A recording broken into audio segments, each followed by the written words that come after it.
I've always counseled people that if they were finding an opportunity that was a huge bump in compensation, like a really, really big bump, you want to look real closely at that opportunity, because it could be that you're getting paid that. It's not because you're super handsome or pretty that they're paying you that amount. It could be because that job's a really potentially messy job or it burns people out. So I'd be really curious on your view on that. Is there such a thing as almost too much compensation? Should that give you pause? I hope not. But being at a company like Cox, all of our salaries are based on the market, years of experience, degrees, and certifications that are required.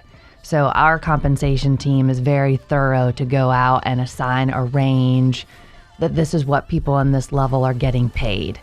Got it. So we try to be super fair that you're not going to be overpaid, and certainly hopefully you're not going to be underpaid, but you're paid appropriately. Yeah, so it's very much tied to that level, and Cox is a very sophisticated company that really kind of does a lot of that effort. Right. So I would think when you're applying for a role, you shouldn't really see a huge jump unless you were at a smaller company or a company that was struggling financially and just wasn't able to pay you what you were worth. And so then in that case, we'll see a bump. But most of the time, I would think you're getting an increase, certainly. But I wouldn't think it would be huge. Yeah. Does that make sense? Yeah, totally. So what I'm hearing you say is, for most companies, you're going to see, you'll see a range that's appropriate for the role. Correct. So my comment is, if it's crazy outside that range, then maybe you're underqualified. Maybe you're underqualified, or maybe there's something wrong with that job. Right. You could be walking into a fire. Yes. Well, it could be just because they keep burning people out, so they have to pay more to bring people in. Correct.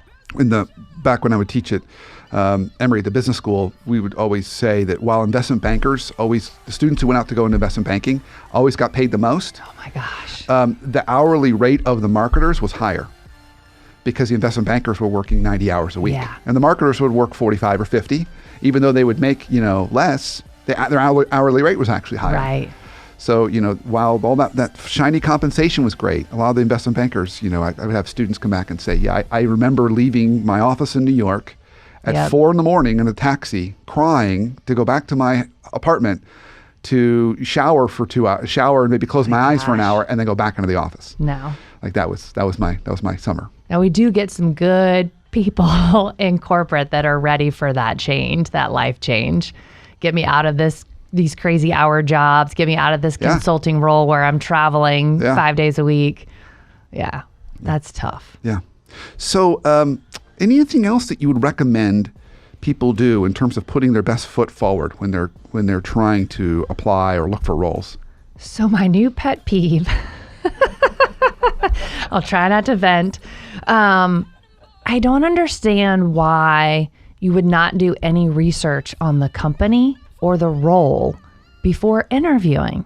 Like, I get it that you're ready to make a change and you're applying to a couple of different jobs, but if you've applied to a job, or recruiters reached out to you and said, let's schedule a time to talk about this job, why wouldn't you take some time and do some research? How do you even know this is a job that you want? How do you know that this company is going to be the right fit for you? And so it's really interesting for all levels, senior managers, directors. No, I don't really know a lot about your company. Really? Wow. Do you know anything? Okay, my favorite, I interviewed a research analyst last week. Her whole job is to do research and analysis. She could not name one brand under Cox Automotive. And at the end of the conversation, at the end of the interview, she's like, Lori, I'm so embarrassed. I cannot believe I could not think of a brand. And I was kind of joking, but kind of serious. I'm like, you applied for a research job. Like, I kind of thought you had done your research. So yeah, like, that's my new thing. Like, imagine, especially as the market changes, if we get into 2020 and it's going to be even harder for candidates to find good positions. Yeah.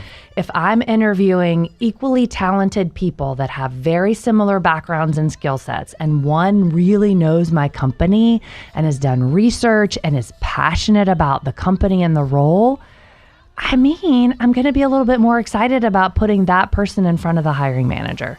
Yeah. Okay. So I want to take us down this path a little bit more. And then in a minute, we're going to flip and talk about all the no-nos, things you shouldn't do. Oh, sorry. Because that's a really good one. But it points me down an interesting path that I think would be helpful. If you were to give someone the best tips on preparation, what should you prepare before you start to talk to that recruiter? So we know one is research the company. Yes. What else? What are other things that they should have prepared before they talk to you? Well, I think they should research the compensation so that we can have a strong conversation about that. I think that they should read the job description and ask questions about it. You know, what jumped out at them? What didn't make sense to them? And if they haven't put accomplishments on their resume, then have those ready to talk to me about. Because my favorite question is, what did you do different in this past role?